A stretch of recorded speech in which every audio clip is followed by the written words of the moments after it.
Actor observer बायस क्या है? Actor observer बायस एक साइकोलॉजिकल बायस है जिसमें एक इंटरेस्टिंग पैटर्न दिखाई देता है। जब हम खुद गलती करते हैं तो हम सिचुएशन को ब्लेम करते हैं, लेकिन जब कोई दूसरा गलती करता है तो हम उसकी पर्सनैलिटी को ब्लेम करते हैं। मतलब मेरी गलती सिचुएशन की वजह से, दूसरे की गलती उसके कैरेक्टर की वजह से। ब्रेन ऐसा क्यों करता है? जब हम खुद एक्टर होते हैं तो हमें पूरी सिचुएशन दिखाई देती है, स्ट्रेस, प्रेशर, टाइमिंग और एक्सटर्नल फैक्टर्स।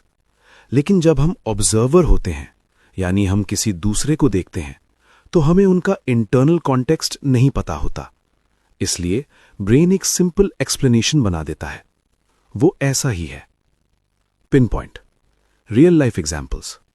ड्राइविंग एग्जाम्पल, अगर तुम ट्रैफिक रूल तोड़ दो तो तुम सोचते हो रोड खाली था इसलिए किया, लेकिन अगर कोई दूसरा रूल तोड़े तो रिएक्शन होता है ये केयरलेस ड्राइवर है।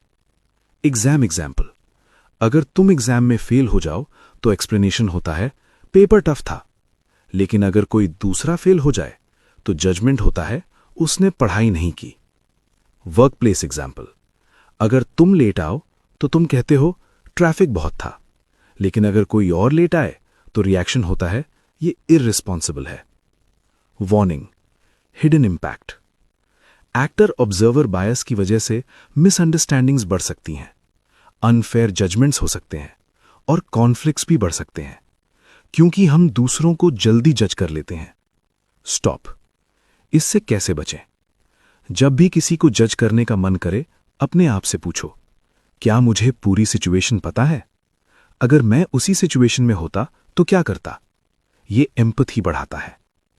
डीप इनसाइट, हम खुद को कॉन्टेक्स्ट से जज करते हैं और दूसरों को कैरेक्टर से, लेकिन रियलिटी दोनों का कॉम्बिनेशन होती है। फाइनल लाइन, किसी इंसान को समझने के लिए उसके एक्शंस ही नहीं, उसकी सिचुएशन भी देखनी पड़ती है।